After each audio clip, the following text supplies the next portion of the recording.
Oh, I believe it. Yeah, we've just gone through so many different like managements, and then they keep changing everything, and it's like I feel like when they bought Honey Birdette.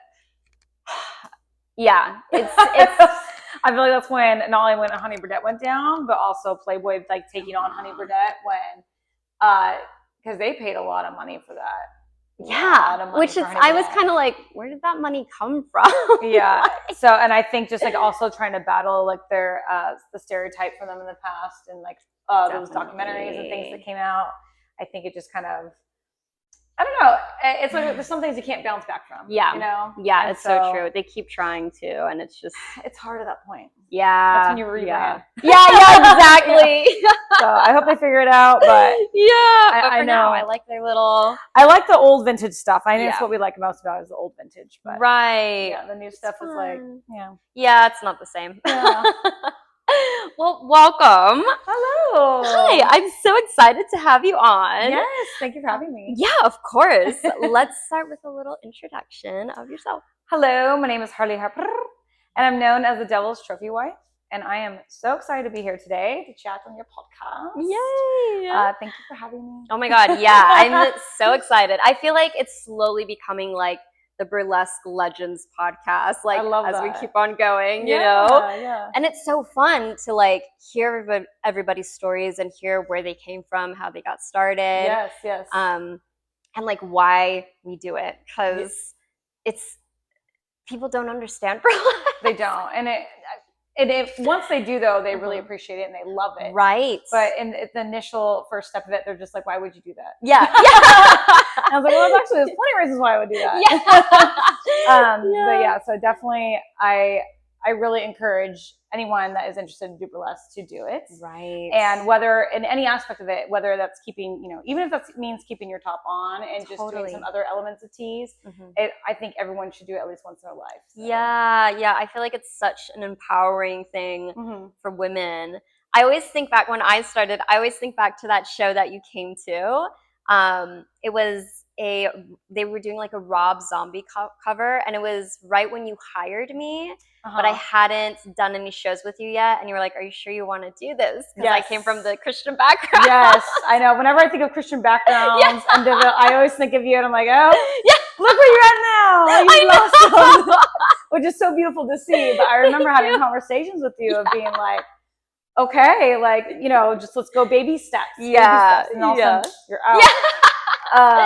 But that what was the producer of that show? I'm trying to remember that one. I remember it was Shireen had hired me because her boyfriend. No, it was she did belly dancing. Despite Loyalty, then. Yes, that was it. Yes. It was so long ago. Wasn't that my show? Was it your show? I mean, you were there. I did stuff with them. Oh, how funny. And it was the live band, right? Yes. It was live band. Yeah, so I think it was the first show you were on with me that I hired you. That would actually make a lot more sense. I think it was we did live bands at Harvell's in Long Beach. No. It was in the city. Okay. I know, They're wrong. Because we did one in Harvell's in Long Beach. Okay. We might have done El Cid. I did El Cid with you a lot. El Cid you did with me a lot. Yeah. Yes. We probably should backtrack. So years ago, I started a burlesque troupe called the Damn DeVelles, and I started that troupe originally in 2016, October of 2016. Okay, wow. But I didn't really go full rolling with it until about 2017. Okay. And Damn DeVelles was like a goth rock horror burlesque troupe, pouring blood on ourselves, crazy rock and roll. Looking back on it now, because I still love that stuff, but obviously I don't do as much of that stuff now. Yeah. I've kind of matured as a performer. But during that time, my mom actually passed away in 2015. Oh, I'm so sorry. So it's okay. It was a while ago. Oh yeah. But I think when I decided to have my own burlesque troupe, because I was a fresh burlesque baby at the time, and I wanted something more and something edgier and something crazy. And nothing at that time really had it. So then I decided to create my own.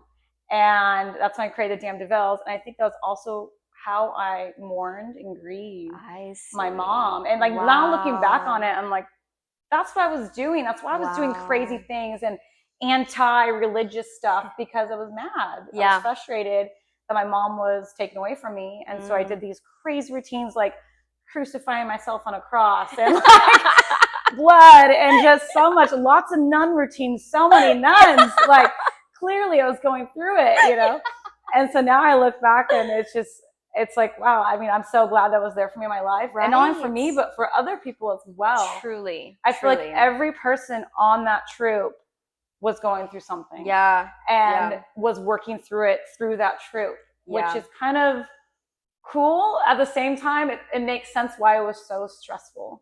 Oh my God. It was very stressful being a producer. Also, I was learning how to become a producer. Okay. Because that was my first time. Wow. You gotta think about that's over 10 years ago. Yeah. So I was learning how to become a leader, learning how to become a producer. Not only just a producer and a leader, but also in the world of burlesque. Right. It's already so sensitive. Yes. So, and then just everyone has their own things going on, their own personal lives. And I'm telling you to do crazy stuff and trying to think of all the other things we did. Lots of nuns. The blood wrestling. Blood wrestling. So that was a thing we did too, where blood wrestling mixed with burlesque. Blood burlesque. Yeah, that was wild. Yes. So again, you know, I don't really do that stuff so much anymore now. Right. But if I was asked, I would say, fuck yeah, let's go. Yeah. But I feel like I had to go through that. Right. To really get through what I was going through internally. And everyone else that was on the journey subconsciously was down for it for the same reason. Yeah, totally. So that's where we met. But what was your DeVille name? It was Alicia. Alicia DeVille. Yes. Right? Yeah. Because everyone had a stage name, but the last name was DeVille. So you'd pick whatever your first name is and it'd be DeVille. That's so cute. Yeah, it was fun. It was a really good time. Oh my God. So that's the backstory on that. Mm-hmm. So at the time, though, you didn't do any burlesque. No, I was brand new. So I had kept seeing Kira's audition for the Dollface Dames coming up. Right. And I was like, oh, no way. But I was trying to be a dancer and a circus performer. And I was like, I feel like this company will hire me with like no experience. Right. So, you know, I got in and I was like, I'm not going to do any burlesque. Mm-hmm. And then I loved being on the stage though. And I saw the audition for yours and I was like, I'm just gonna go, you know? I'm so glad you did. Me too. I think you and two other people, because from every audition, I think I picked about every audition I've ever had, I think it's only 3 to 4 people I pick. Wow. It's a very small cast. Okay. I pick of newbies. And yeah, you're one of them. And I don't remember who joined you in that. It's been so long ago. I'm trying to remember. I've had so many DeVilles. Right. But I know your situation was very special because it was your first time, or like you're newer to burlesque. Yes. And I know at the time you were going through some personal battles, and we talked about it a few times. And then you didn't want to take off your top, which nothing wrong with that, but I had to adjust the routine accordingly.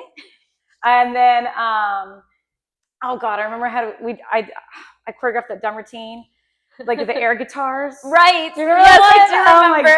Oh my God, it's a little bit cringe. But there was a great photo of you, and I used it every time for promo. And I know you hated it because it just like was so cheesy. Like you guys wore bandanas, and it was the what's that game? Guitar Hero. Guitar Hero. Yes. Guitar Hero guitar. And you guys were rocking out. Oh my God, I distinctly remember that photo, and I do remember. Like, I don't think I ever posted it or reposted it or anything. I was like, oh God, I look so dumb. I know you're just like, but it's such a great promo photo. And I was like, oh, you look so great. And you're just like, oh my God. Yeah. I know with some of the girls I did that, and they're just like, God damn it, Harley, please don't. Right. But it's such a good promo photo. Yeah. So there was that one. Oh my God. But yeah, and then I don't remember, again, I want to say you moved. Or you kind of slowly. Quarantine. I know quarantine happened. Right. Yeah. And then I kind of put a hold on things. And then I moved to Miami during quarantine. And I think that's where it kind of just like fizzled out. Yeah. Although I think you're right. Did I, for some reason... I want to say you left on your own accord, and I want to say it's for personal reasons. And I could be wrong. So I was trying to like get my hamster wheel going today. Right. Yeah. It was so long ago. I just remember you were going through... a lot of internal with I think with your Christianity and I mean I don't know what you want me to say really. But okay. Yeah. They know all about the divorce and everything. With your ex at the time, the divorce. I remember you were going. I think it was fresh. Yeah, it was super fresh. It was. Yeah. And then trying to figure out like your empowerment Right. through this art form alongside your religious background. Yeah. I think was the battle. And then I was having you do things like, I don't think you actually did any of the nun routines. Oh, I don't think I did either. I think you didn't want to, and I said, that's totally fine. Yeah. But because I had some of that stuff incorporated in what I was doing, Right. I think there was some internal battles you were going through. Oh my God, I forgot about this. Yeah. I mean, I had to like do my hamster wheel today to get all the information out. But I'm pretty sure, and I could be wrong, but I'm pretty sure that was the situation that was going on during that. And then COVID just. Right. Yeah, that was. Yeah, that just took everything out. It changed everything.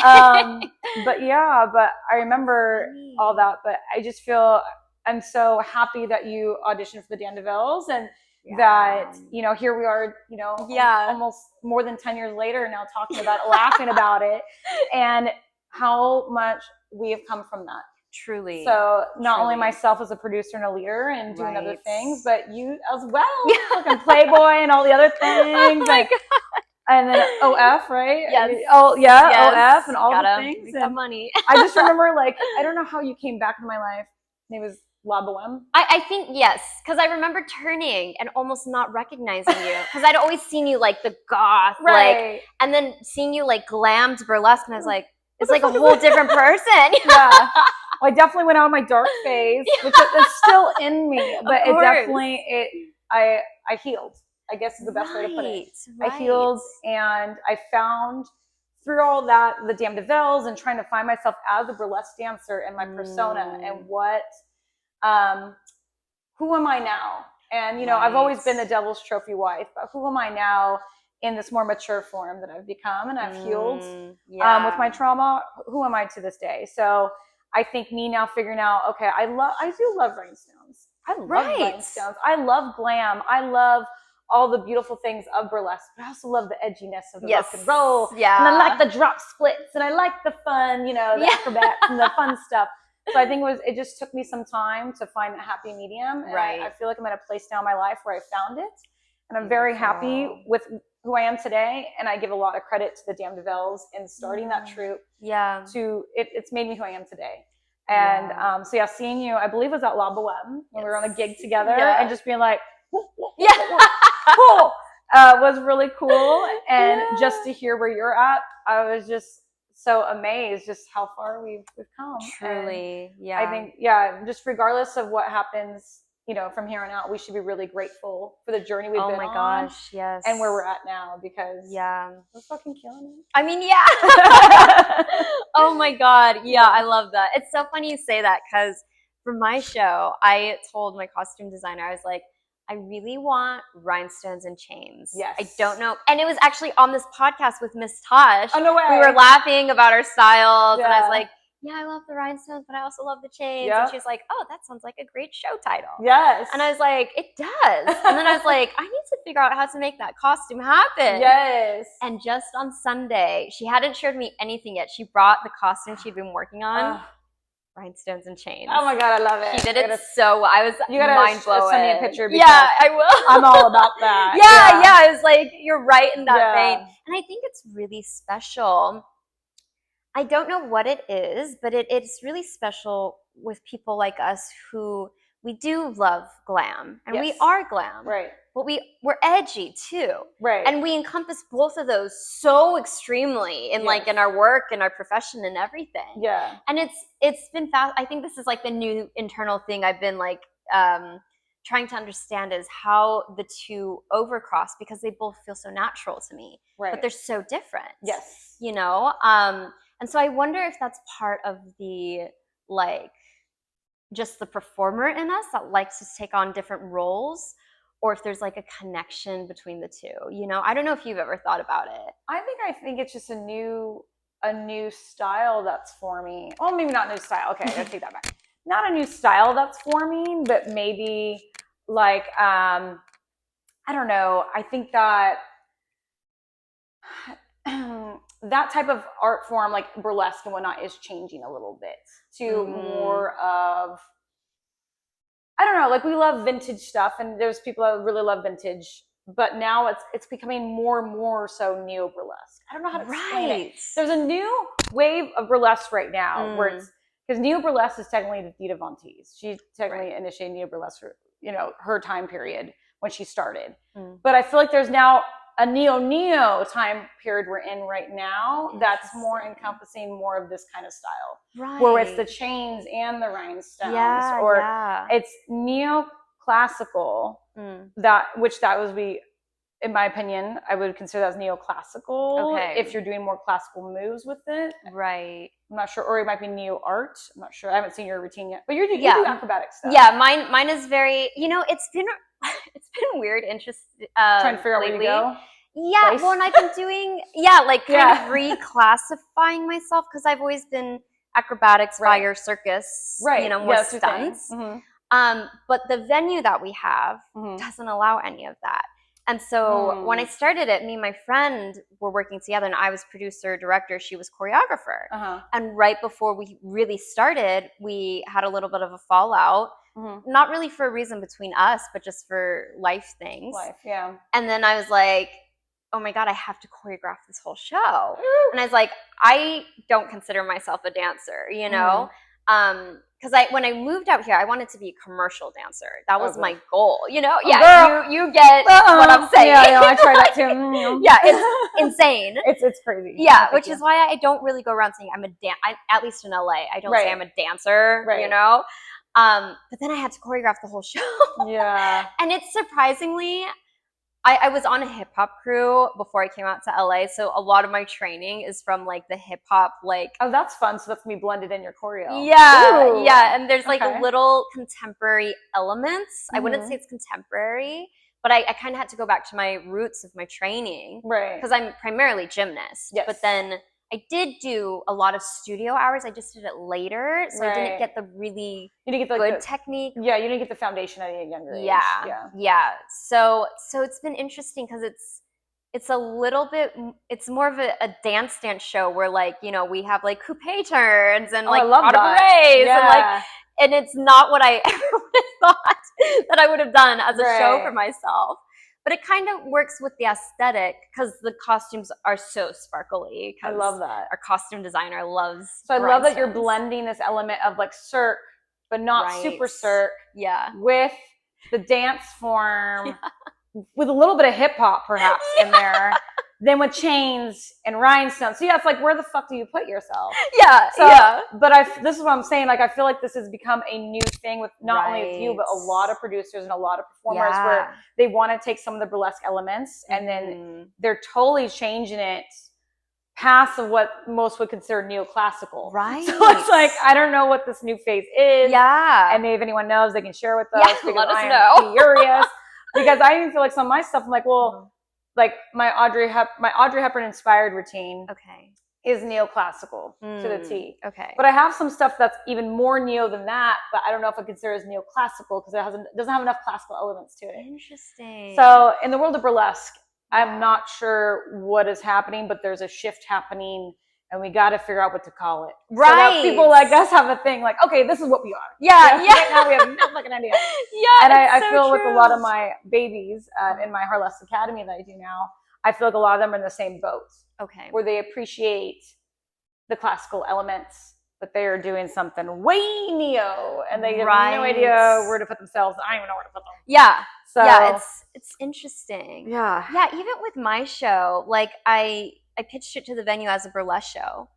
We don't take anything off. And I was like, this actually isn't, this is like a dance show. You're almost like a little Miss Nasty vibe. Yeah. But like a little bit more glam and okay. Well, see, this is fun. This is great. Someone will figure it out for us. Just a combination of things at this point. It's just a lot of the influences that I felt you've encountered.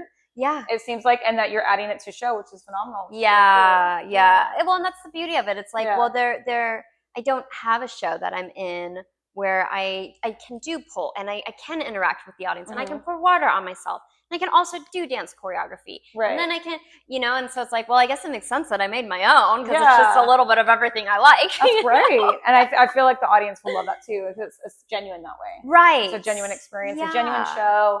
Anything that's very, I don't want to say not commercialized, but more genuine to you as a producer, I think people tend to gravitate towards more. Yeah, And definitely. that's what made the Damn Devils successful at its time. And then now with my Harless Academy, which is what I do now. Right. I have my Harless Burlesque, which I produce shows in Los Angeles. So I still kept all those venues from the Damn Devils. Well, most I was wondering. Yeah, even after COVID, yeah, I had a few shows with the Damn Devils, and then it kind of fizzled away. Okay. Because life. People after COVID found other things that they wanted to pursue, and it just kind of fizzled out over time. I see. And so I just had to let it go, which was very hard for me to let go of the Damn Devils. I had to let it go. When I came back, I was so surprised it wasn't still happening. happening. It was a hard decision, but I feel like it was a chapter in my life that finally closed. And like I said, like the whole, the healing process and whatever, not only for me, but other people that were on it and that were a part of it. I feel like everyone just kind of made their peace with whatever it was, and the chapter closed. So then I started the new book of, I did another troupe for a while with my friend at the time. We did like a little thing, and that was just for me to hold the venues down that I already that I acquired from the Damn Devils. I didn't want to lose them. Yeah. So I kind of produced another thing, and then that kind of fizzled out, and then I settled on my Harless Burlesque, which actually I did start in 2017. Oh, okay. Alongside the Damn Devils. It was the tagline for that was the Harlots of Burlesque. Oh, fun. So it was supposed to be, Harless Burlesque was supposed to be very raunchy and sexy. And I had my first show at Club Burlesque, the strip club at the time. Yeah. That's no longer around. But I had my show there.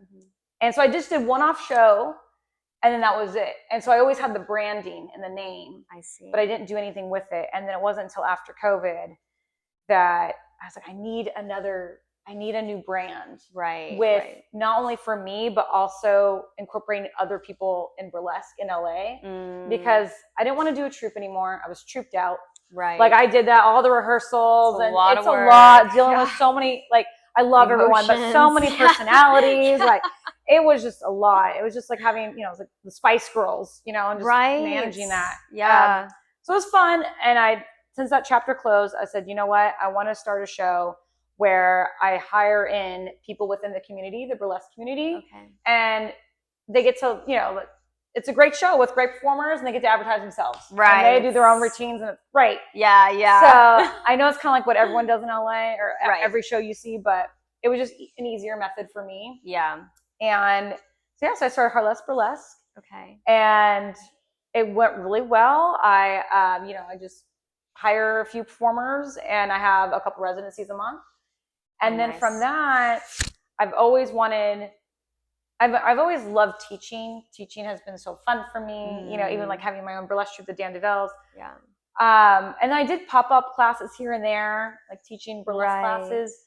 But then I was like, you know what? I'm going to have my own academy where I actually teach burlesque to those who have never done burlesque in their lives. And I wish that when I started burlesque, I had a little bit more guidance. And so I kind of started it thinking I would love to give guidance to those that are just starting out. Wow. Yeah. And give them a place to perform, a safe space to perform, and to learn the art form. So then I started my Harless Academy, which then turned into my first Harless Academy. I decided to also make it a reality show. Okay, I thought I saw something about that. So my first ever, I started February last year, I believe, or almost 2 years ago. Last year was my first Harless Academy, and at the same time, we filmed my reality show. Wow. So those ladies are absolutely incredible, and but they went through a lot, because at the time it was only 4 weeks they had to perform. Oh, wow. Because they had to learn a group routine and develop a solo. Oh my god. I know. So now it's 6 weeks. Brand now new. It's 6 weeks. Okay. Yeah. But I did 4 weeks, and they it was just like boot camp. Yeah. And so we filmed the whole reality show, and it's a real thing. The girls actually performed. We had rehearsals. It's a whole deal. Oh my god. And so now here I am, like almost a year and a half later. I'm still doing it. I'm amazing. On this academy I have right now is Academy number 7. Okay. So I've had 6 academies since my first one. Wow. So I've been doing it amazing. consistently, and it's become a beautiful process where I literally have people that have never danced in their life or anything. Gosh. Some have and some haven't, all different levels. and I show them the world of burlesque that I know it, and I do my best to give them the right education and to give them the right pathway for success. That's so and whether awesome. they just want to do it as a hobby or if they actually want to pursue it or compete or whatever they want, I'm here for them. And they have a community, so they have the Harlesque Academy community. Wow. So then, since I started this whole academy, now those girls that, and boys too, I have some guys too. Oh, okay, fun. Now those performers that were part of my Harlesque Academy now help out on the Harlesque burlesque shows. Fun. So they stage kitten, they money bunny. Now I'm training how to host. So they're taking on other responsibilities, even doing sound, volume vixen, in my shows, so that they're constantly surrounded by burlesque and by amazing performers that I book for the shows. So with the reality show, we filmed that one season, and it took a while for us to edit the pilot and get it going. Once we did, I had a screening for the pilot, a private screening back in March, I think it was. Okay. And great responses, like people loved it.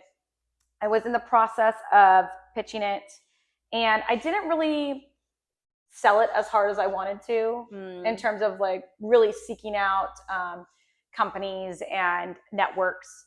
I did a little bit, and with my little bit that I've tried, there was a lot of a reality check in terms of if I try to sell this to a big network, they're going to change it completely. Right. And they're going to possibly ruin what I created for this and ruin the intention of the show. Definitely. So after that reality check with meeting like maybe 2 people, I told my director, Chris Sheffield, aka my boyfriend, I told him, that's how we met.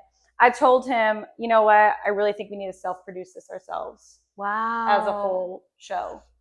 And he was like, are you sure? Because we only got enough footage technically for a pilot. And I said, no, we need to make this into a full-on season, and we need to self-distribute ourselves, because if we go through a network, they're probably going to try and make it Bad Girls Club, or they're going to ruin it so that it's not this empowering show that I want it to be. Yeah. And so right now, we're actually in the process of taking that pilot and breaking into 5 episodes to put online. Oh my gosh, amazing. So we're working on that right now, and I'm hoping to have it on the air or like released out into the public by October, November. Wow. Yeah. Okay. So it's in the works right now, season 1. Awesome. Then tonight I have a show. It's my last show at Idle Hour, because they are cutting burlesque for a little bit. Venues. Yeah. I'm not sure what the reason is, but whatever. We'll come back, I'm sure. So tonight I'm filming season 2 technically. Wow. So we're already starting season 2. Oh my God. Wow. Yeah. Busy time for you. I know. So I'm filming today and tomorrow for the new season to kind of get that going. So right when we put season 1 out, we're hoping to put season 2 out by next year. Okay. Yeah. Wow. So very fun things with that. But it's just been a process of, I've never done a reality show before. Right. I don't know how that goes. And he's done movies, Christopher, he's done movies and horror films. Okay. And he knows how to do that well. Awesome. Yeah. But reality show, that's so different too. So we're both learning. And so I know I keep talking about this reality show. It's already filmed. It's already done. It's just a matter of putting it out there into the world. But we're doing it carefully, and we switched gears. So instead of selling the idea, we're now like, we're doing it ourselves. Right. So I'm self-producing it. So that's amazing. Congratulations. That's a lot of work. It's a lot of work. And luckily I met such an amazing man to help me with it. Yeah. So, and he's, just been absolutely incredible. So. Amazing. Yeah. Oh my God. Okay. I have a couple questions. Okay, go for it. Sorry. No, like all about everything. I'm so fascinated. So I guess first, where are you going to launch it so we can watch it? So it really depends on the distribution company. Okay. So that's kind of another thing that we're negotiating right now. So we don't really have it locked in, but it'll probably go everywhere. Okay. Probably like Tubi, Amazon Prime, all those types of things. Wow, awesome. Oh my God, that's amazing. I'll know officially, hopefully by October, November. So you'll have to follow her to find out when it comes out. Yes. Oh my gosh. Yeah, I've learned, because I filmed in a couple movies, and it was like a couple years ago now. We had the premiere for one of them, at AMC. So I was like so excited. I was like, I'm about to be a movie star. Yeah. And now the movie still isn't out. And so I'm like, and I've learned in film, it is such a process. It is such a process. It takes time. Like sometimes it can go, but like a lot of times it takes a lot of time. The distributors, the finances, like everything. So with that too, that was also a reality check I came across, is that if I were to go through a network and we were waiting for funding and we were waiting for all these things, it's going to take forever. I'm already just like, man, we shot this a year ago. And we still haven't released it officially yet. We only did the pilot, and that was a private screening. So I'm like, I'm a little bit irritated because I want this out now. But we are actually doing a lot quicker than you would normally go through a network. And I just want to be in control of it. And I really want to show the LA burlesque scene and the beauty of it. And I feel like if I were to go through a network, and I could be wrong, like maybe one will come around in the future and it's a great relationship. But as of right now, I think since I'm just starting out, it's probably wiser if I just do it on my own. And then we'll kind of go from there and see what opportunities arise from that. But yeah, I want it to be done right. And if my name's gonna be all over it, and I'm gonna be plastered on this thing and all that, but also I'm taking on people that are very vulnerable and that are trusting in me by putting them on this show. So the ladies that were in my show for the pilot, Harless Academy, they already had their 1 year anniversary of doing burlesque. They've been doing burlesque with me ever since. Which is really cool. That's awesome. They'll be filming tonight. So it's like the start of season 2 a year later. Oh my God. Cute. So they're really excited. They're gonna be on camera tonight. But yeah, so it's, they're trusting me to make them look good and for everyone to cheer them on with their burlesque journey. So I want to make sure that I execute that right. I don't want fucking, I don't know, I don't want to name any names, but like, a big company come around and be like, oh, make her do this, or make them fight. And it's like, and honestly, with burlesque, you don't need to create drama. It happens on its own. That's very true. It happens on its own. So that's another thing too. Things happen naturally on that show. Just filming the pilot, things happen naturally that I didn't even, like, it just happened, I like believe people crying and stuff. It just happened. Like, so it's just, it's already a very vulnerable thing that's happening. So just definitely. let it do its thing. And I want it to be real and authentic and genuine. So totally. I'm wondering, also side note, Ginger, we had Ginger on here not so long ago and she brought up your academy. So little circle moment. Here she is now. Yes. Love Ginger. She's love to her. Fantastic. Yeah, she's amazing. So it's so funny though, because me and one of my good friends, we just got coffee this morning. She's another awesome woman who's just out there doing it, like takes charge, makes things happen. Right. And we were talking about just the challenges of taking on like everybody's emotions then staying calm and then being fine in the moment and then afterwards just crying. Like taking on all of that. Oh yeah, it doesn't get any easier. It's really exhausting. As a producer and in coordinating so many different things, fatigue, I guess, is the best way to explain it. Where there's days where I just don't want to do anything, and I have there's emails that I've been needing to email back that I haven't for like the last 2 days because I've just been so like, I just want time to myself. I just want to watch TV. And I just want to rhinestone. I just want to focus on something else where I'm not having to worry about something else. But then as a producer, that's just the challenge that comes with it. Like you get texts and emails and messages of, like this happened to me, so I'm not going to be at the show, or, this happened, and you just have to handle it, especially during show day. The DeVilles was something else. I dealt with some of the worst shit in my life. But to be fair, we're performing at a strip club for a lot of it. True. Towards the end, we did actual venues, but so with that, you got to think of the energy that's already in that environment. And like, I was a stripper for years. I love the strip club environment, but when you're doing a show and there's other strippers there trying to make their money, it can be really competitive and just like issues. So being in that environment, and then with, like I said, the DeVilles was the time where people were going through it. I was going through it emotionally. A lot of things happened that were people were just trying to go through their own process. Yeah. And so like lots of drugs, lots of alcohol, lots of just like wow, I didn't even know that. yeah, no, things I can't like, and we're Right. as me as a producer, I had to be like, hey, you can't do that, and I got to kick you off because you did that. Right. Yeah. You know, many times where I've had to kick people out of shows or like even the venue because they're doing things Wow. illegally. You know, we're like, Oh. I'm a baby producer. Yeah, you can screw me over, that's a you know? liability for a huge Liability became a for huge you. thing, and then obviously doing blood wrestling. You know, Yeah, that's a huge yeah, liability. definitely. So it's like I was also introducing ways where it is a liability. Like, you know, like blood wrestling is asking for a lawsuit. Oh my god! But I made you all sign a very extensive thing beforehand, Yeah, a yeah. liability form. So Yeah. but yeah, I remember I had to be like a card girl or something because Yes. my knee pops out. Yes, you know what? And it's so funny. I remember reading over that email before I got here. Oh, Because how I was able to funny. go back and track because I was trying to get my dates right. Right. And I was like, oh, that's right, her knee was Yeah. fucked up. Oh, okay, she was just the card. Yeah, because I remember Yeah. doing the promo video. Yeah.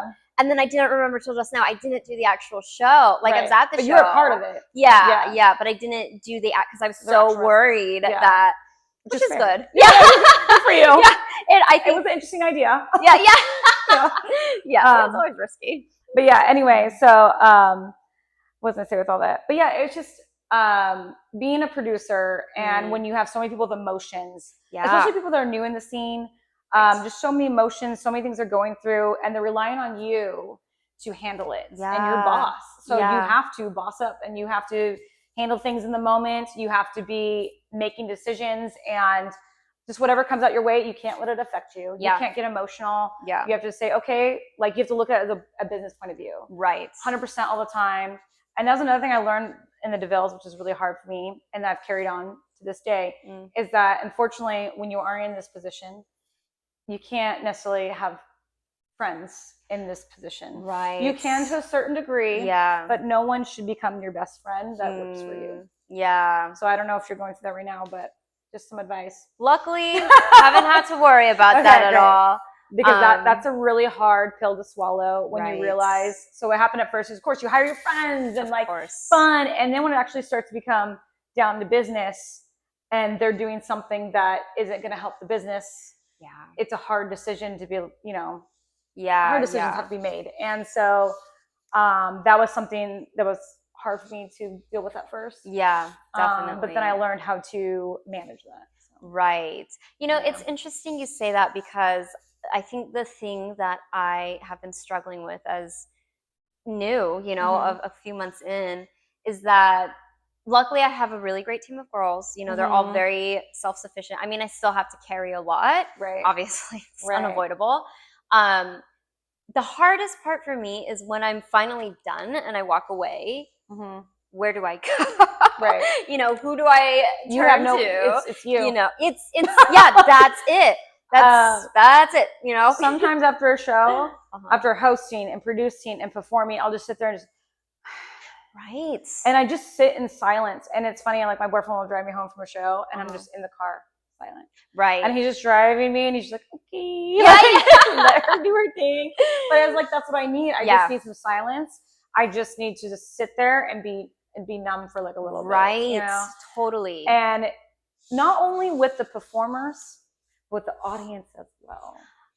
So the audience, because a lot of times, especially in burlesque shows, audience members will come to your shows to not only see you perform, but also to talk to you. Right. That's their chance to get to chat with you and just like see how life's going. And I love that time. I love that time where I get to sit down and just see how are you doing? You know, how's this? And you know, have a beer with them and just hang out. But then that's like your social battery is just used so much to the max, not only with, you know, with your performers, but also with the audience that came to see you in particular. Definitely. And want to support you. And then you go home and you have nothing left to give. Yeah. Like nothing. And like, there's sometimes I'll lay on the ground with my cats and just lay there. Yeah.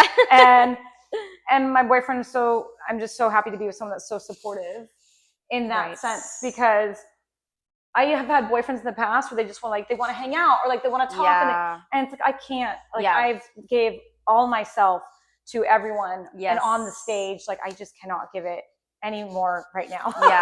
Yeah. So having a partner that understands that as well is so important. I believe it. Yeah. So I think also finding someone that will just let you do that. Right. And just let you decompress. Yeah. And will kind of like baby you and take care of you. Definitely. So that way you have that moment is really important. So I think that finding that, but if you don't have that, then it's finding that within yourself. Yeah, for sure. Which is hard. Yeah, it truly, you know, it's funny because while I was building this, I was like, no dating. I need to focus. Yeah. Like, you know, I had some people, whatever. I was like, listen, like, you're great, but like, this is number one priority. Right. When I have free time, I'll let you know. But otherwise, I can't take on your problems. I can't take on your issues or your emotions. Like, we can hang in my 2-hour block and that's it. Right. But then once I was doing it and after, I was like, oh my God, I just need a boyfriend to like cuddle up with right now. Yeah. I legit called one of my friends after and was like, so do you want to marry me? Like, can I move out there with you now? Because it's been like a long running joke for 4 years now. And I was like, okay, I'm ready now. Like, let's come cuddle me. Let's do it now. You know? He's like, Alyssa, this is not the best time. And I was like, well, can you make it the time? Yeah. Like, I'm ready now though. Exactly. I think finding like when you're in those situations, finding what works for you and what brings you peace in those moments. So like for instance, for me laying on the ground with my arms outstretched, just like letting my cats come sniff me, you know, like that works for me. Or even if rhinestoning is a big one for me. Just rhinestoning and putting on South Park or whatever on the TV. Yeah. That is just for my mind, just to let go. Ignoring social media for a little bit. Yeah. That works for me. That makes sense. But makes me terrible on social media. I'm trying to get better. Okay. But it's a lot. You know, just needing that break. And finding those things within yourself. Some people like to go on a little walk outdoors. You know, it's just finding those moments and knowing your boundaries of what you need. Yeah. So is this your second show coming up? Yeah, we just did our second. So yeah. And this is probably something I'll explain to you more off the podcast, but we also had unrelated but connected to the show. We had a shoot the day before and a shoot the day after, not That's with still just exhausting. the company. Oh my God. So much work. Modeling is so just much. I just did for my Harless Academy girls, I gave them the opportunity to shoot some photos with Christopher, because he's not only a great videographer and DP director, he's also an incredible photographer. So they were able to shoot with him. And a lot of times they've never modeled before. And I was explaining, you should be sore when you're done modeling. Yeah. Because if you're holding poses, if you're not holding poses correctly, or like you should be doing really weird stuff where it feels weird to you, but looks great on the lens of the camera. It's so true. And you should be exhausted. Yeah. You should be. So modeling itself is exhausting. But then when you are producing it and you're telling people what to do and you're emotionally focusing on them and telling them like, okay, pose like this, especially if they don't know how to pose. Right. It is exhausting. So much work. Like, it's so much work. So yes, I guarantee you were exhausted. Truly. So much crying from, because I'm used to physical exhaustion, but adding a mental and emotional, and not even my own emotions, but like everybody else's emotions. Right. And I was on my period too. Oh God. So, and then too, something I've noticed, I don't know if you have this also, but you know, the whole, you know, if you want something done right, you have to do it yourself. Yes. 100%. So so it's like, even in the show, I don't necessarily have to be in all the show, but I know how I want the show to come across. I know nobody can carry the same energy. And I know that it is my show. So like, you know, so like the second half is just like pretty much a 30-minute athletic run for me, because I know what I want it to be. Right. And I also don't want to put that on anybody else to be like, okay, you're going to be in 3 back-to-back numbers, you know? So this took me a while to learn as a producer. You got to learn to let go of stuff and delegate to other people. And it's so hard because I was like that too, where I was like, I can do better than them. Right. And I know how I want it, so I'm going to do it this way. Yeah. But then over time, I would exhaust myself. Yeah. And I would drain myself so to the point where I had nothing left. And it almost like you start creating a resentment towards what you're working towards because you're overworking yourself so hard. Right. So I had to learn, it's okay if it's not perfectly what I want. Okay. But as long as it's close enough, Mm, and you'll start to like, the more you do this, the more shows you do, you'll start to be like, right. that's not exactly, but it's good enough. Okay. And no one's going to notice except for me, and it's fine. Yeah. You need to start delegating tasks and start Mm. letting go. And so I had on the DeVilles such a tight hold on everything. Right. I coordinated everything I did. And now I'm like, if you want to do it, fuck it, you do it. I don't want to do it anymore. You know, like, Yeah. I've learned how to let go. And as long as I give guidelines on my expectations, and people that want to do it for you are excited to do it for you. Right. Let them do it. Right. Or else you're just going to exhaust yourself and drain, and you're going to use every bit of yourself, and you're not going to have any life left. Yeah. So I think for your first couple of shows, it's fine for you to get your footing down and for you to learn what you want. But then after that, if someone's eager and willing and really wants to help you, Yeah. let them. Okay. Let them, and give them the credit. Right. And you know what? Like, just let it happen. Yeah. That's my best advice I can give you, because control freak, let go. and that's exactly what it is. It's control. Yeah. And it's wanting to be control of your baby. Yeah. It's your totally. baby. So, you know, it's the same as a mother giving her baby up to kindergarten or whatever. Right. You know, you got to learn to let go, and that it's okay if it's not perfect, but also it's going to get done, and it's not going to exhaust you, and you have time for other things. Yeah. So for me, when I was doing the Dan DeVelle's, and I still do it to this day, where I host, produce, and perform, all three of those things is a lot in a show. Yeah, it's a fucking lot. So now I'm learning right now, like I'm host training right now. So I'm learning to let other people host. Even me performing now, it's very rare that I perform now. Really? Yeah, so I perform, it's like a whole game within the show, the Harless Burlesque shows, but now I perform if I get enough money. Smart. Smart. Because for me, it's like, I love performing, and I would love to perform, but the amount of energy it takes out of me to do all those things, it's got to be financially worth it for me. Yeah. And I know that sounds kind of however it sounds, but it's true. It makes sense. Like, it's so true. For me to put that much energy out and to give that much of myself, I need to be financially compensated for it. Yeah. So it got to a point where it's like, all right, if I'm going to perform and I'm going to host, I'm going to do all these things, I got to make sure that I'm making, and obviously the money I get is split with everyone. So it's more money for everyone in the end. Yeah.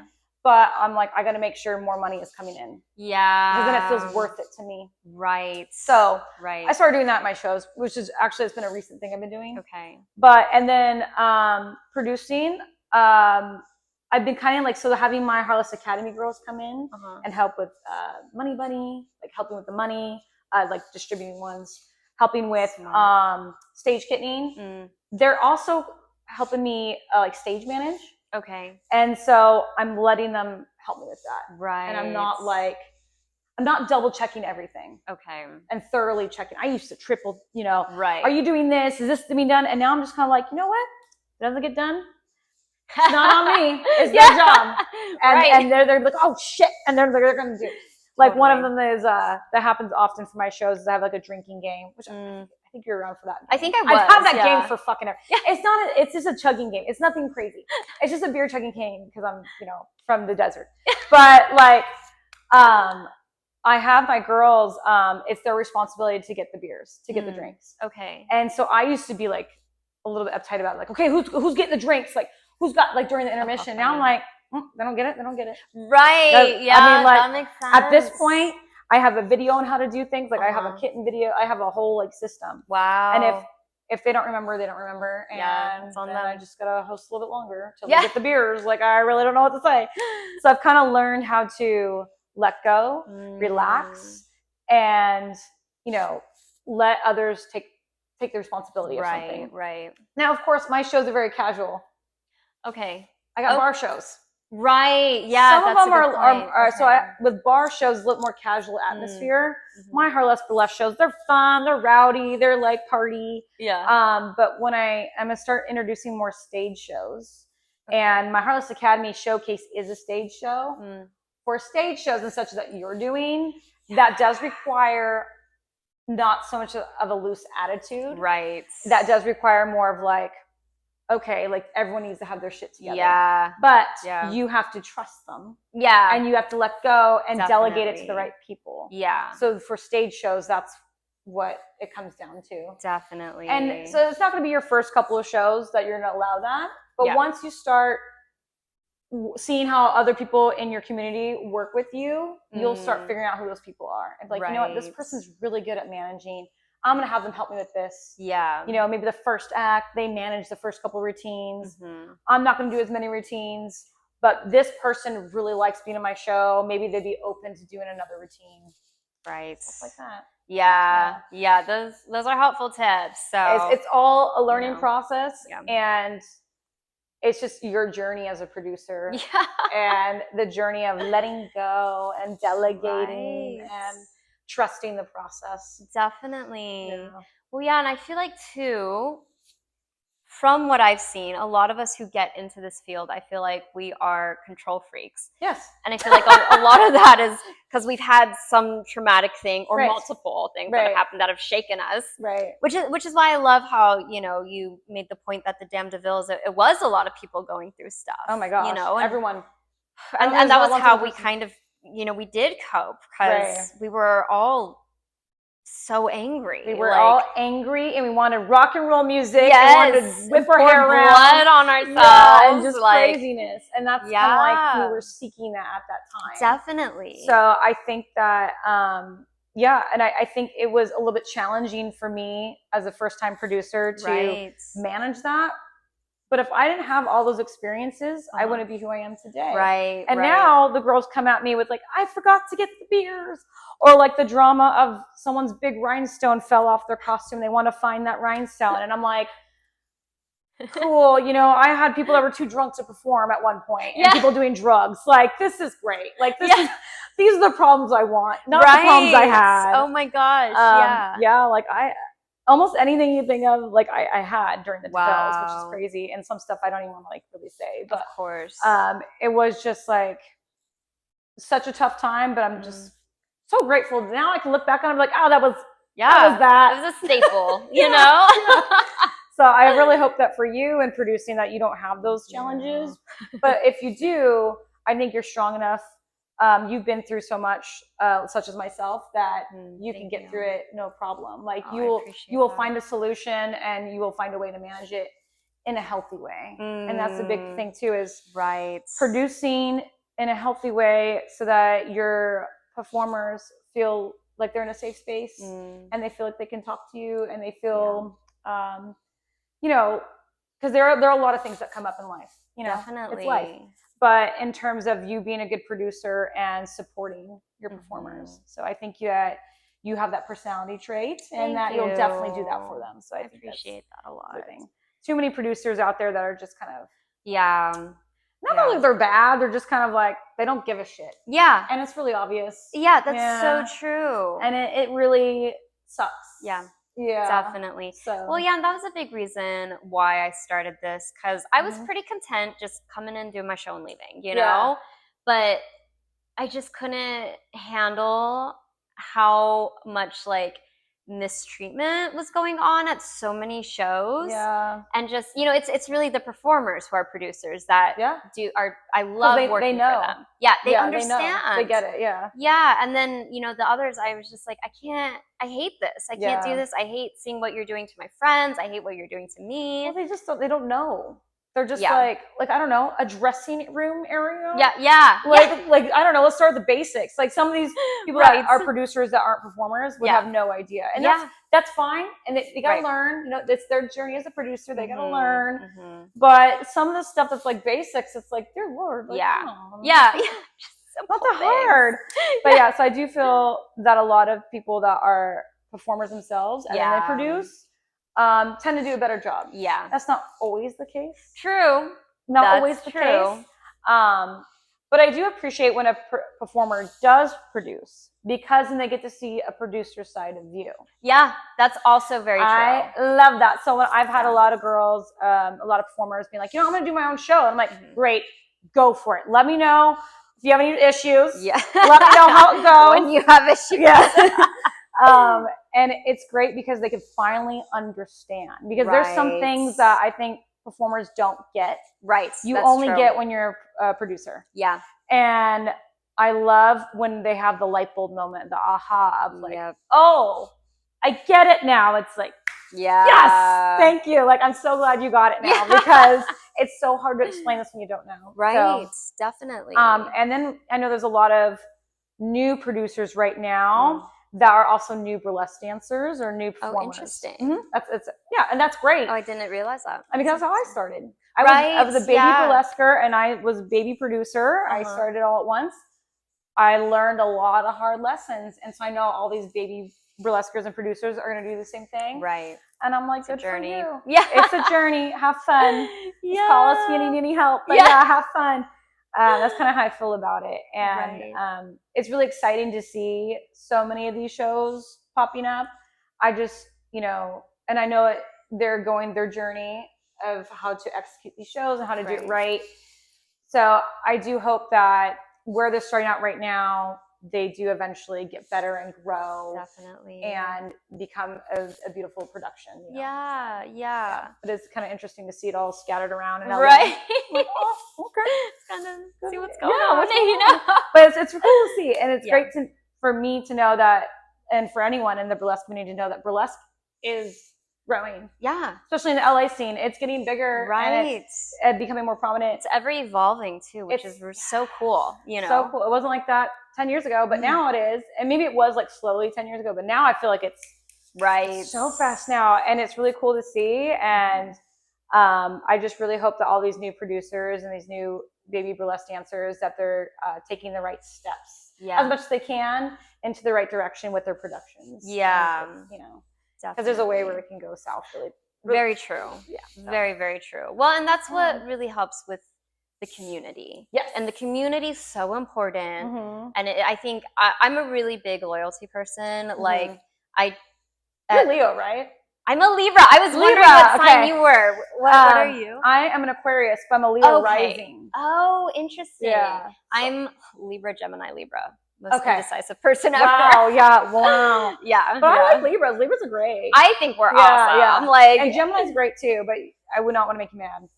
Yeah. I always date Geminis. Like my ex-husband was a Gemini. Yeah. I fall so hard in love with them, and it always messes me up because we're both just Oh my god. Well, but the Libra makes sense then, because then I'm sure with everything, it sounds like you're doing everything right.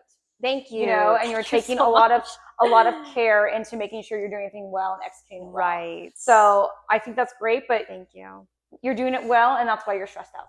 Yes, that's such a good way to phrase it. Like, because I want to make sure, because I think, especially because, Candace is a Libra and my best friend Kate's a Libra, and she's our manager for a show. And I notice we are very good at what does everybody need? Right. And that's why it goes well, because we're really good at taking care of everybody. Yeah. But then by the end, we're exhausted. Right. Like we have nothing left to give, because we know we thought ahead for everyone else. Right. And then nobody thought for us because we were taking care of all of that. Right. So that's the challenge. Eventually, as my shows grow and hopefully I do more main stage shows with my company and whatnot, I really hope to eventually have someone in my shows that essentially their job is to kind of like not take care of me, but to assist me. Right. Because I feel like I'm not quite there yet. Yeah. But I'm going to get to a point, and I'm sure bigger productions, I'm sure they all have these. Right. But I would really like someone just to kind of assist me in shows. Yeah.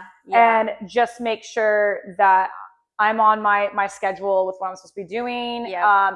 If I have any questions, I relate to them and they go handle it. Definitely. So eventually, hopefully, it gets to that point too, because that will help you out tremendously. I know some people that have that in their shows. Right. And I'm like, not quite there yet, but I can't wait for what I am, because that'll be so helpful. Oh my gosh. So that's another job opportunity for someone. Right. For sure. Yeah. That's the hope, because the biggest issue I've had is remembering to eat, So that happens with me a lot. I believe it. And then what you eat. Yeah, that's true too. Sometimes I'm like, whatever I can fucking get, and it's gross. And then it's not the best idea because then if you don't want to upset someone. Right. Yeah, and I'm on the pole upside down.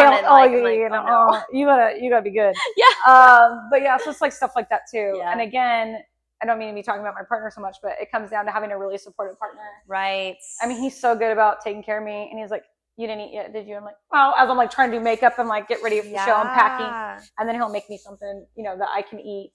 Because I have like my rules on what I can eat before a show. That's so helpful. Yeah. I only eat certain things that I know my stomach will like. Right. Yeah. So that's important. Yeah, it's important to know what you can eat before a show. Absolutely. Yeah, and make sure you don't stray from that. Yeah, you can't. There's no leeway to risk. Yeah. But I actually did want to ask you too.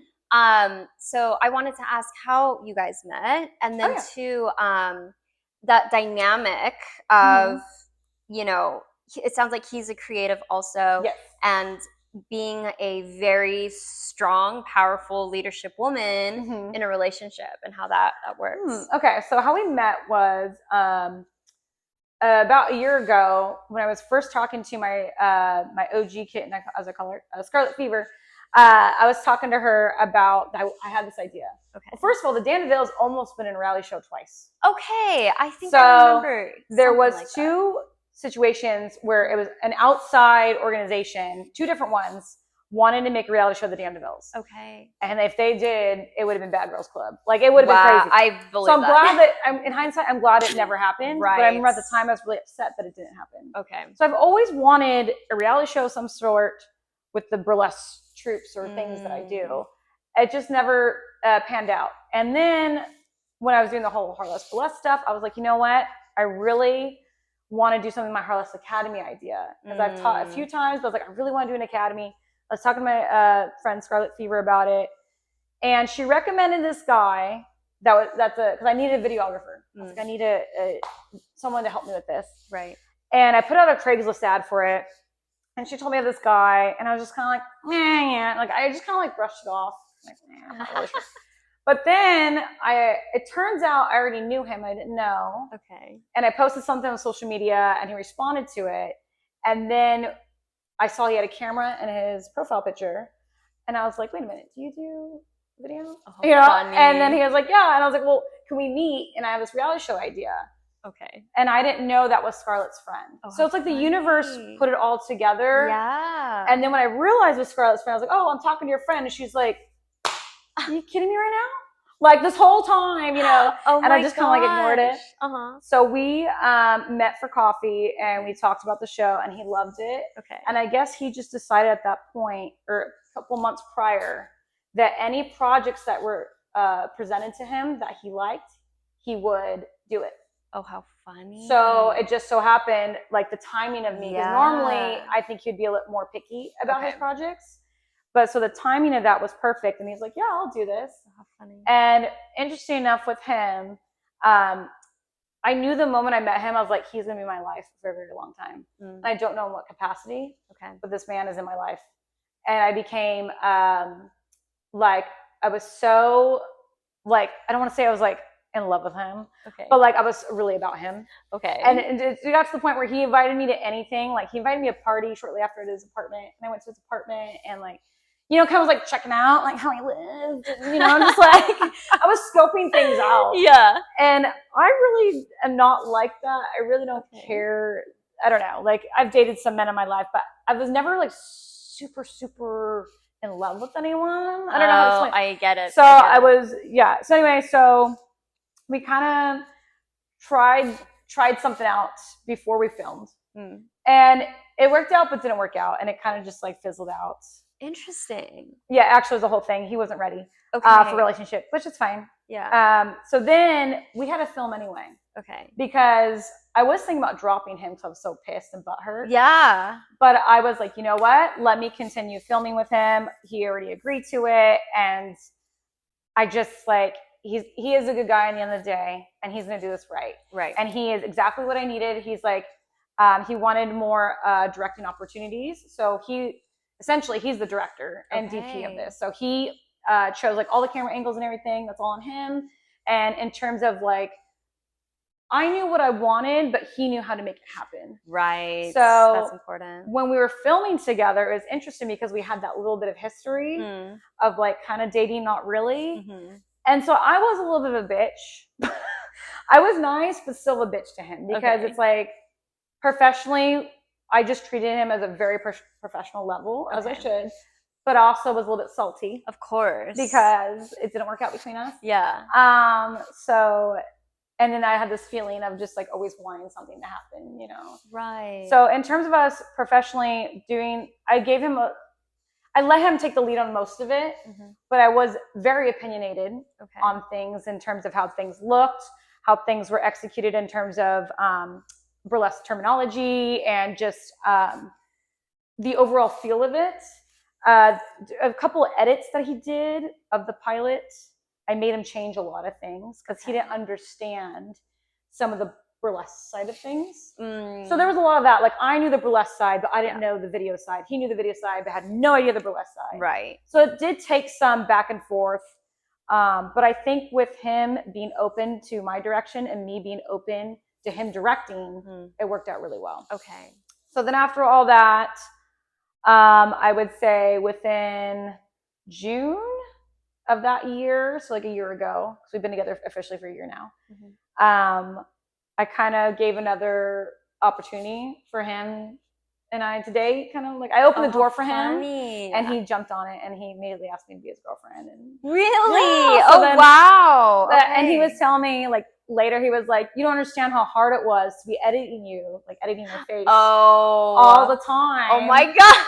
After like, you know, he was like, it didn't work out. And then he knew he fucked up. He'll admit to this day that he fucked up on that. He fumbled, as he likes to say. So, and then he had to edit my face the whole time. And there's like this constant, like, our energies wanted to be together, but it was just butting heads because, you know. So now we're together. Now we live together.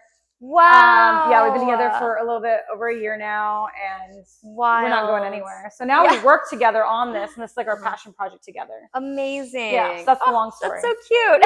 Sorry, that was a really long story. No, I mean, hey, you're here to talk. Yeah.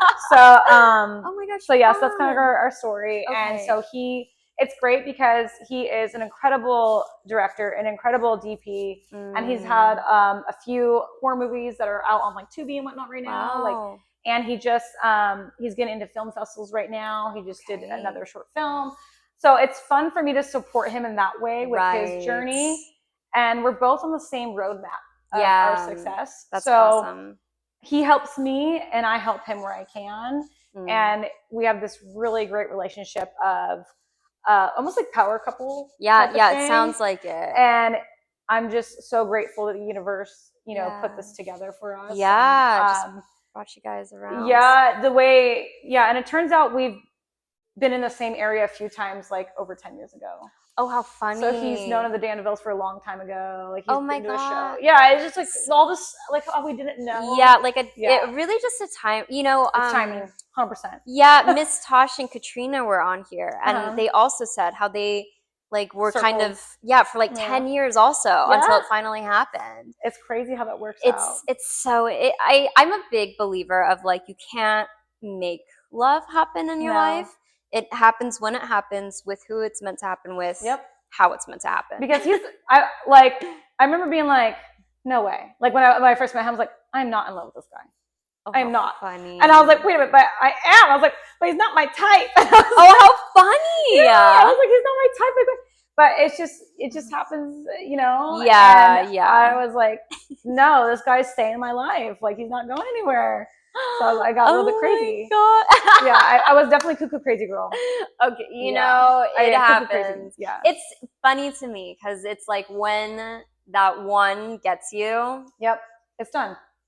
No matter how sensible you are, you're just like, God damn, like nobody else has made this happen to me till now. Right, yeah. So now, but what's nice about it is it's mutual.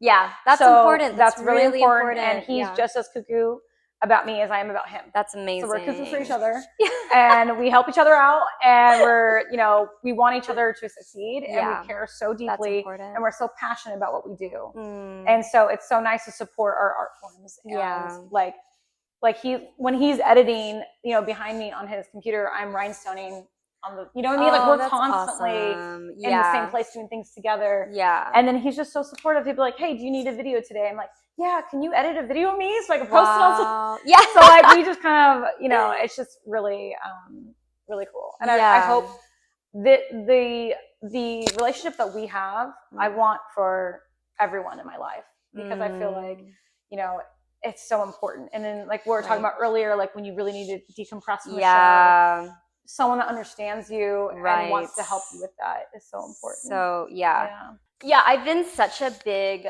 proponent of being single as of late.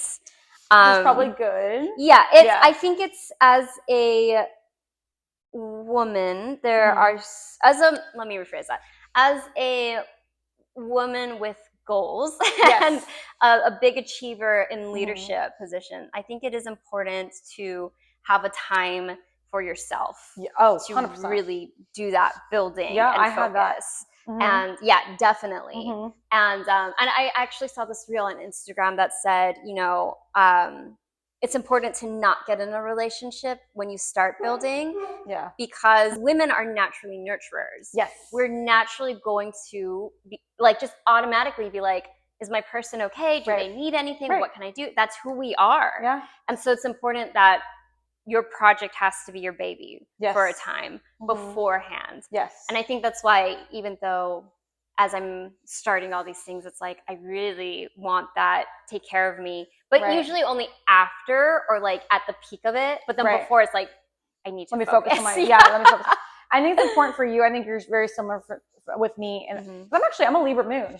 I was like, I had a feeling. I was like, so that makes sense. Libra there. So I feel like you have the same temperament as me and the same kind of ideas as me, where I think you would, in my situation as well, you kind of need someone that has their own life, exactly, their own 100%, their own thing that they're pursuing. That they need to take the time to pursue their own thing. You do yours, and then you meet together. It's so true. I've dated a lot of men in the past where they didn't have that, so then they were just like constantly up my ass over everything, or they were just like, when are you done? When are you done?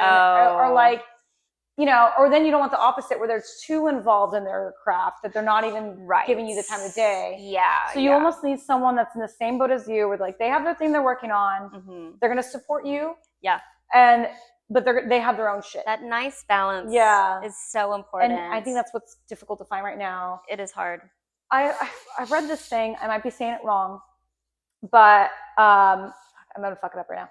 Something about, you'll find out who a man truly is when he's the most successful. And you'll find out who a woman truly is when she's at her worst. So when a man's at his best, you'll get a better idea of his character. And when a woman's at her worst, you'll get a better idea of her character. Really? And what they're saying is, because when a man is at his best, I could be fucking this up. Okay. When a man is at his best, that's normally when he's like, I don't need anything. I'm the best. I got all this money and I got all these bitches. You know what I mean? Like that mentality of like being up and tall. But then when they're really low, they're like, oh, but I need someone to gravitate towards. When a woman is her worst, that's when she's like, I am just like, I need, you know, help and support, but I'm going to build myself up. So she builds herself up, and when she's at her best, she's at her best. Like, she's like, just like, okay, she's like, that's great, you know? But like, I feel like, so men and women do the opposite in that sense. So I think also too, when we're looking at men, like I feel like I met Christopher at a time where we're both at the same level. And that was really helpful, and for us to grow together. So when you find a man that's really high up and you're not as, like, in terms of like career success, they kind of just like, meh. You know, they have this weird asshole mentality. But for women, it's different. I don't know. I feel, how funny. So I gotta find that. I totally bombed all that, but it's something along those lines. But pretty much a man's character really comes out when he's at his best. Like how he's you know, if he's a dick or not. With that makes a lot of success sense. and fame or whatever it is. Or wealth. Right. Well, it's fun. He's going to kill me for talking about this, but it's fine. But the friend I'd mentioned earlier, we've been friends for a very long time. That I had called and was like, can you just like marry me now? Like, take care of me. He actually asked me yesterday, and because we were neighbors back in Miami, and he was like, and you know, back then, and the reason I joke about him marrying me, I actually have a photo where he said, I already have a ring for you. Like, I'm ready to. And that was only after a couple weeks of knowing each other. So he's just always loved me, you know? And he's great. He's such a great friend. But he's like, well, why didn't it happen then? You know? And I was like, because you were broke, living on a couch and partying. You weren't even working towards anyone. You weren't even like, you weren't even trying to get out of that. You were like, there was no way. And now he's every time I call him, he's constantly working, like working towards a vision, hyper focused, become a better man. Yeah, that's great. And yeah, it's wonderful. And like even jokes aside, as like a best friend, so proud of him. Yeah. And I'm just so happy to see him doing well. Right. And I'm like, that was always the man that I saw that you could one day be. Right. You know, not enough for me to get into a relationship with you while you were Right. partying on a couch. Right. But I knew that eventually you would get to that point. Yeah, yeah. It's just them finding it within themselves. Yeah. And it's all, again, timing. Timing. So his timing It's now, everything. you know, and like you're figuring things out, you're starting your own thing, you know, and maybe there'll become a time you guys are, you know. Right, maybe not. You know, you never know. Yeah. And that's kind of the beautiful thing. I just started watching for the first time ever Sex and the City. Oh my God, yeah. It's been a while since I've never seen it before. Yeah. And I was like, wow, this show is so revolutionary. Yeah. Because it's just so accurate of at least life in the city, dating life in the city. Yeah. And it was made a good amount of time ago, you know? Yeah. And I'm just like amazed by it because I think it's so beautiful because it reminds you like, and I think for me this is important because I've been divorced. I'm not a believer, and I hear a lot of guys my age say this. They're like, I just haven't met the one yet. I'm still looking for the one. I do not believe in the one. I think that is I think there's multiple of the ones. Yes. That you have soulmate, because my ex-husband truly was my soulmate at the time. Like we were, that was it. You know, we were ride or die. Right. But if I met him now, I'd be like, oh, go away. You know. Right. But it's interesting to me because, you know, I think we have this deep-rooted mentality of once you get married and settle down, then you've made it or whatever. No. And it's not like that at all. No. Like you don't just one day meet your Prince Charming and live happily ever after. No. It's forever an evolving thing. Right. And even you can meet your person like I did and then hit a point and be like, oh, we are not aligned anymore. It's the alignment and if you grow together or not. Yeah. It's definitely. growing within that. And I mean, I really think we're going to be growing together. Like there's a part of me that worries about that. 'Cause I'm like, you know, you just never know. But I'm like, there's no fucking way at this point. Like, you know? I think because we are so in line with each other. Yeah.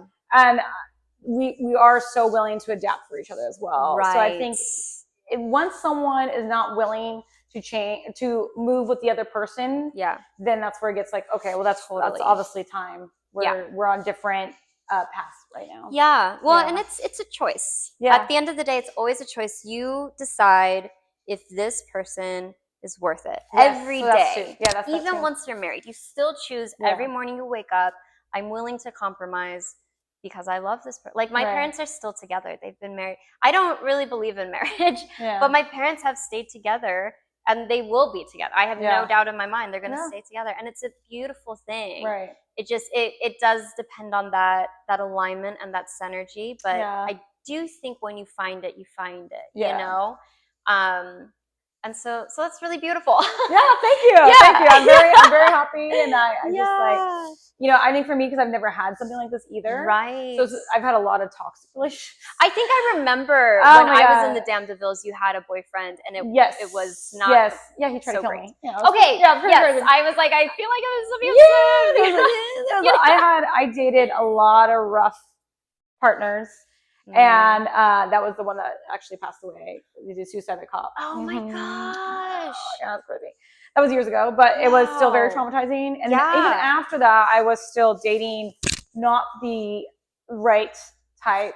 But again, like my journey on the DeVille, but took me to go through that. I mean, you know. And that was all during the DeVilles that I went through all those relationships and all those hard times. And I was a stripper at the time, you know, and like still grieving and learning how to grieve. And, you know, so I feel like after all of that, I learned a lot of lessons. And now where I'm in a place now. Of course, I don't know everything. There's still so much I need to learn. I'm so excited to learn it. Yeah. But as of right now, I'm really happy with where I'm at, and I feel like I'm in a really good place. To build a new foundation for great things. To come out of this. So I mean, you're glowing. Like, is it because I'm sweating? I'm a lot sweating. I feel like I'm sweating. Somehow, I don't know how talking. I noticed that when I do the podcast, I'm like, It shouldn't be hot right now. Yeah. We're just sitting here. Is it like glowing or is it sweat? Because I feel like it's sweaty. But no, thank you so much. And Yes.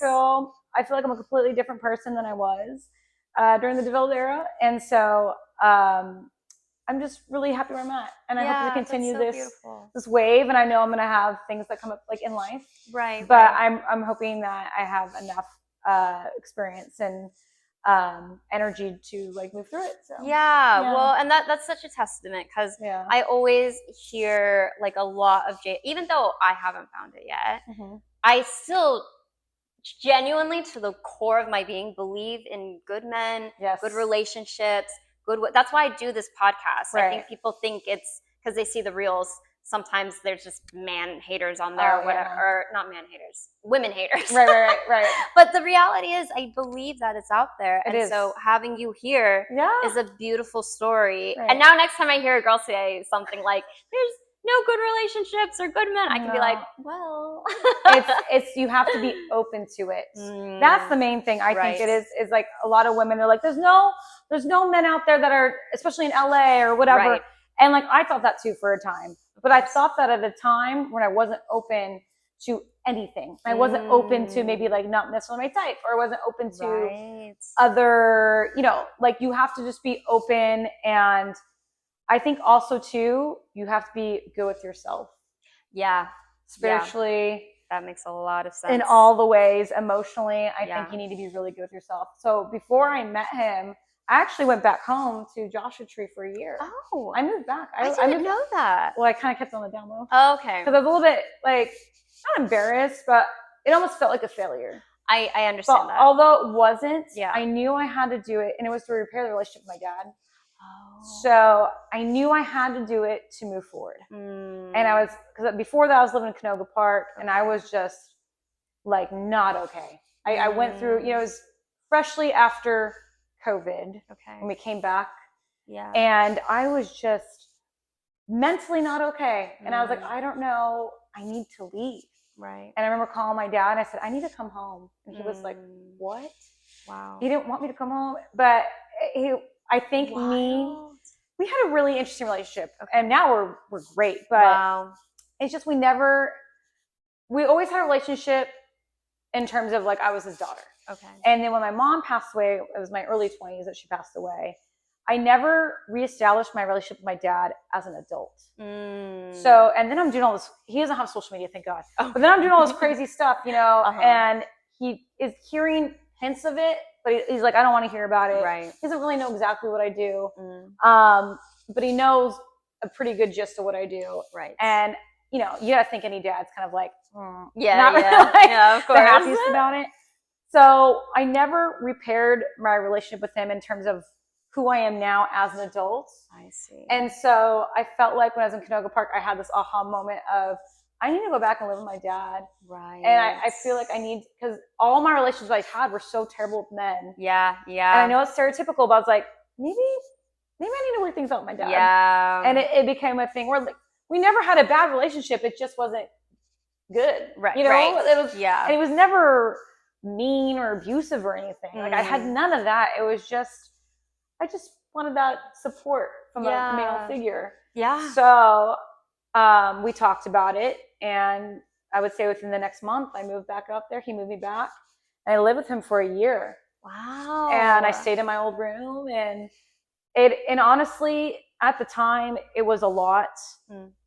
And my dad's a Scorpio. Oh, so, okay. Scorpios are a little bit intense. Yeah. They're intense people. He's a Scorpio Virgo. Okay. So he's also a very clean freak and very detail oriented, and which that's kind of where I get it from. But but yeah, so it took us a while to find our new relationship, but we found it. And I'm so happy. Now we call each other at least once a week just to check in on each other. Wow. We have such a different relationship now than we did, 5 years ago, whatever it was, or even 3 years ago. And we're just so good now. That's so awesome. I think after me rebuilding that relationship with him as adults and just being like, this is who I am, and him accepting who I am, and me accepting, accepting each other and loving each other for it, I moved back to LA, and I would say within that month and moved back to LA, I met Christopher. Wow. Oh my gosh, that's wild. Yeah. It's so true. Like Mhm. dads are so important. Very important. Dads are just And I'm not saying though, I also want to say, I'm not saying that you can't find a healthy of relationship course when you have an interesting relationship with your dad. I'm not saying you can't do that. For me in particular, I needed that. Right. I already lost my mom. My brother's in the church doing something. Yeah, like, and then my dad, like, all I had was my dad, really. Wow. And so I really needed to mend that. And I knew that spiritually within myself. I was like, I need to mend this relationship with my dad. Yeah. And just make it so we can just have a father-daughter relationship. And now, like, the best gift he ever gave me, I don't want to think about it, but he gave me a mug, and it was like me and him on the mug. Oh, you know, one of those custom mugs. Yeah. And it just has some funny saying on it, like, that's so he has cute. such silly humor. But that was one of the best gifts I ever received from him. Wow. Yeah, wow, that's beautiful. Yeah. Oh, yeah, that's so cute. But anyway, I'm just so glad that I fixed that with him. Yeah, that's really, really lovely. Oh. No, where's my fan?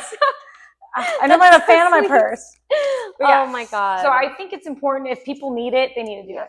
Absolutely. Yeah. That's how you find a good man after that, in my opinion. Yeah. I mean, it makes a lot of sense. Yeah. So sweet. Yeah. Yeah. So. We had another episode with another girl. She's like a huge influencer from Canada and has an OF, and we both talked about our dads also. Yeah.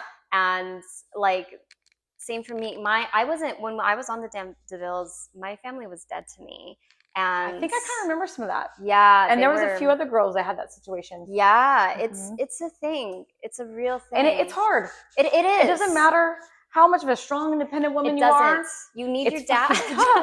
You need your dad, or at least someone in your family that you can talk to. You do. That's family. It's so true. It's so important. And so, you know, I hope that everyone, they can like mend things with their dad or their family in some capacity, where they can move on and find a nice partner because they have a solid relationship within their family. Definitely. And so I believe it, but you know, for everyone it's a different situation. And true. I do also believe in starting over. So me going back home was for me, and I told myself, if I come back to LA, which I knew I would, I said, I have to go full out. But in dance terms, full out. I have to be 100% in. I have to try to, like, whatever I want to accomplish, I need to do it to the best of my ability, or else there's no point in going to LA. You know, I'll go somewhere it's cheaper. So I told myself that moving out here, I said, I need to make it the best I can make it.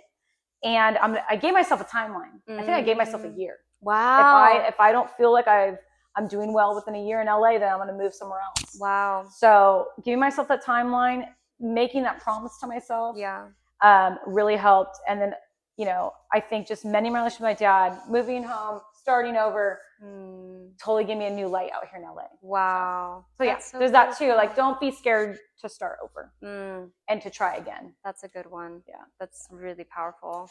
Yeah. Well, yeah, that's that. Wow. That's my life. Well, on that note, that beautiful note, thank you so much for coming on. This was a really beautiful episode. This was great. I didn't really expect to talk so much. This is fantastic. I love it. I love it. It's a beautiful story. I love that it ended on just such a beautiful note. Thank you. Yeah, I didn't expect that either. But I'm and I hope that people watching can it's somewhat inspiring, or some parts of it, and it's inspired me. I mean, your whole podcast is very inspiring. So thank you for having me a part of it, and you know, ask me to come by today. Like, I'm just so grateful to be here. So appreciate you. Yay! And I wish you so much success in all your shows. Thank you so much. And same to if yours. you ever have any questions, please contact me. Girl, I will. I will. Yeah, because I've been through it all. Yeah. Oh my God. Yeah. Well, we'll see you guys in another 2 weeks for another episode. Bye. Bye.